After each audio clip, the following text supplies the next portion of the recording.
Hey everyone, today we'll be looking at the greatest Halo campaign missions of all time. These missions have been selected based on their replayability, enjoyment factor, variety throughout the mission, vehicle action, and the overall contribution to the story. Halo has been known to have some remarkable campaigns, so this video has been quite hard to put together, as choosing a select few missions in the franchise is difficult, when the majority of them are so awesome, but I think I've nailed it down. I will provide some honourable mentions at the end of the video, but for now, comment below what your favourite mission is, and let's see if it makes the cut. Alrighty guys, without further ado, let's jump in to the best missions in Halo of all time.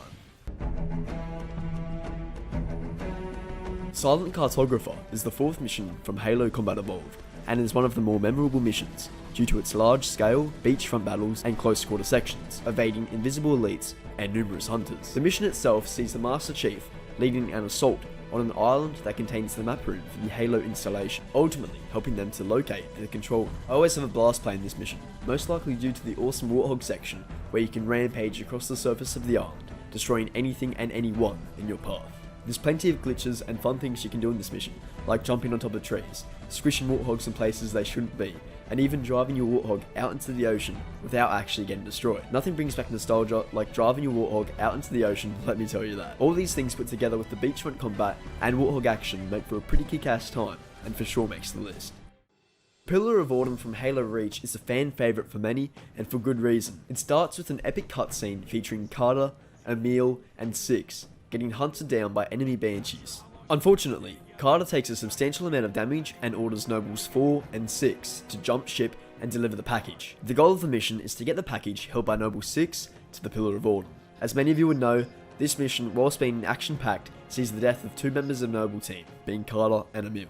Of course, all of the deaths of Noble Team were very impactful, however this was the first time we saw two Spartans die in the same mission. Halo Reach really had some stunning cutscenes for its time, and this mission perfectly showcases that. We can get past this, sir. No, you can't. Not without help. Commander, we don't have the firepower. I've got the mask. Solid copy. Hit him hard, boss. You're on your own, Noble. Carter out.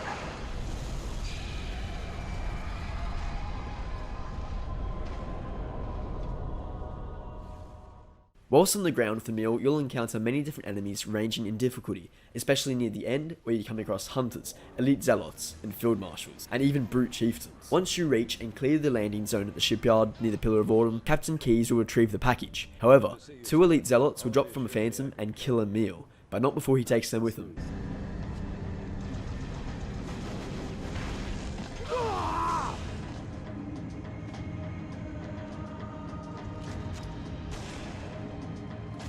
Who's next? I'm ready! How about you? This leaves the Pillar of Autumn in danger of getting destroyed due to no protection, leading Noble 6 to stay behind and man the mass driver. Here you get the chance to blow up many Covenant Phantoms and Banshees along with the Covenant Battle Cruiser, enabling the Pillar of Autumn to take off and leave Reach. Having so much to offer in terms of gameplay, story, and variety, this mission really stands out from the rest. You had your chance to be afraid before you joined my beloved Corps. But to guide you back to the true path, I brought this motivational device. Metropolis starts with a bang, having the Master Chief jump in a tank for the first time in Halo 2, crossing a bridge controlled by the Covenant. It's also the first time we see Banshees and Wraiths. However, if you hijack a Banshee at the other side of the bridge, you won't be able to take it further in the mission, as there's an invisible wall preventing you from doing so. We got to see and take down the Scarab here, which was so much fun. And all the cutscenes here in Halo 2 Anniversary look fantastic thanks to Blow Studios, and this is especially evident in this mission.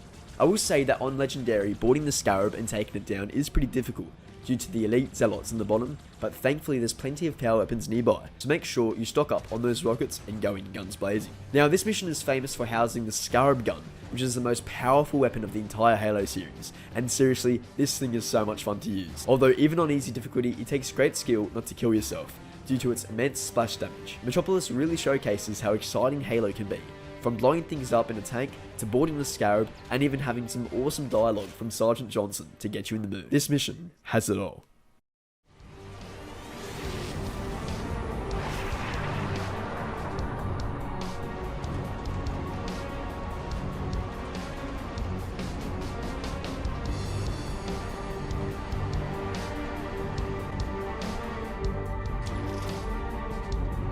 focus? She's a little cook, Sergeant Major. But she'll hold. Alright, pop the hatch. The Ark, which is the 7th mission from Halo 3, opens up with a beautiful cutscene that really makes me wonder how amazing Halo 3 would look with remastered graphics. It takes the Master Chief to a desert area that comprises one of the centermost regions of the Ark. The first objective is to clear a landing zone for the Commander's frigate, and when the ship descends, it does so quite dramatically, sending vehicles, corpses, and debris from the previous battle flying across the map. Atmosphere! I guess we're gonna find out! Hey, take cover!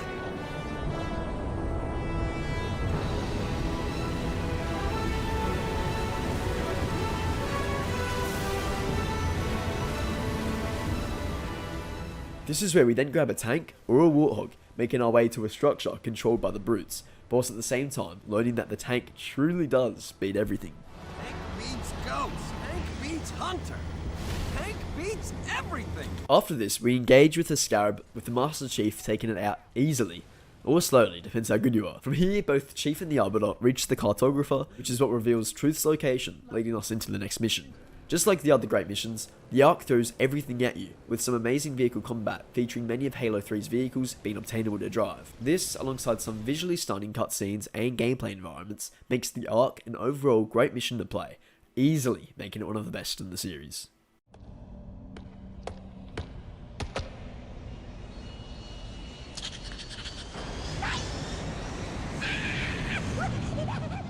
Assault on the Control Room from Halo Combat Evolved is the mission directly after the Silent Cartographer, and my word, is it exciting. Everything is thrown at you in this level, and I mean bloody everything. This mission, hands down, has to be the best mission in Halo Combat Evolved, and almost the whole series. I rank this mission slightly higher than the Silent Cartographer, and even over its counterparts who Betrayals. Some of you might be freaking out, so let me explain why. Assault on the Control Room is arguably the longest mission from the CE campaign that features everything Halo can offer. It is set in a snowy outdoor environment and has plenty of variety, ranging from large open areas full of vehicle combat to walking through interiors and on bridges mowing down the Covenant as they come at you. It features every vehicle in the game and allows you to drive the Warthog and Ghost, as well as the Scorpion and Banshee for the first time. Getting the opportunity to steal the Banshee from the elite on the bridge near the end of the mission is a feeling you can't replicate and is a really memorable moment in the mission. Okay, sure, Assault on the Control Room does have some copy and paste interiors that you will have to fight your way through, but every time still feels unique, as there will be times in the mission where you'll be versing just grunts, or elites and grunts, or even invisible elites and elite zealots, and then even some hunters. Each time you enter one of these interiors, especially on Legendary, requires you to come up with a different strategy to get past them, maybe using different weapons or going a different route, ultimately making each encounter unique. The goal of the mission is to reach the control room, hence the name, where the Master Chief then plugs Cortana into the system inside Halo's control room. That's where she finds out about the Flood on the ring, and sends the Master Chief to quickly find Captain Keyes before he stumbles on the parasite, and we all know how that ended.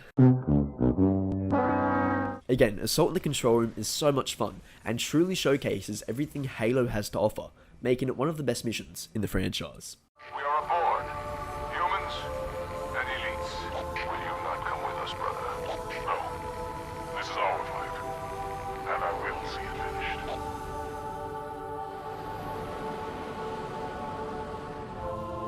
Halo. It's so new, unfinished. I'm not exactly sure what will happen when we fire it. We'll head for the portal, and we'll all go home. Now, we can't talk about the greatest missions in Halo without including Halo 3's final mission, called Halo. This mission capped the first trilogy in a magnificent way, having an awesome Warthog Run at the end before ultimately escaping Installation 08 aboard the Forward onto Dawn. It is a beautiful snowy environment similar to that from Assault on the Control Room, and the mission sees the Master Chief and the Arbiter fight through the Flood before making their way to the control room. Again, we see some stunning cutscenes here, and unfortunately witness the death of the beloved Sergeant Avery Johnson at the hands of 343 Guilty Spark, causing Chief to destroy Guilty Spark and then light the ring. This leads us to the Warthog Run, which is more or less the most memorable moment from the series, while paying homage to the Maul from Halo CE. Everything starts blowing up around you whilst you're driving, which really makes for an awesome time, and is why this mission is so goddamn enjoyable to play over and over again, and was the perfect way to end Halo 3. Alrighty, before we get to the greatest mission of all time, here are some honourable mentions.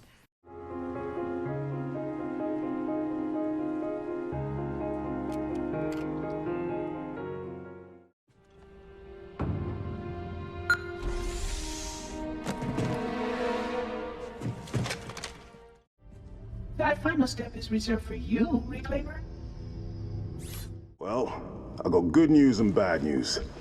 This bird took some fire and our thruster gimbal is toast, which means the only way off this slag heap is gravity. And the good news? That was the good news.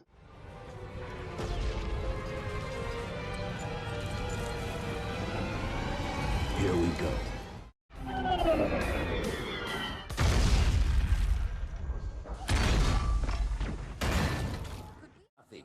Not even the flood can stop it. Boo. Tartarus, stop. Impossible. Put down the icon. Put it down. And disobey the Hierarchs? There are things about Halo even the Hierarchs do not understand.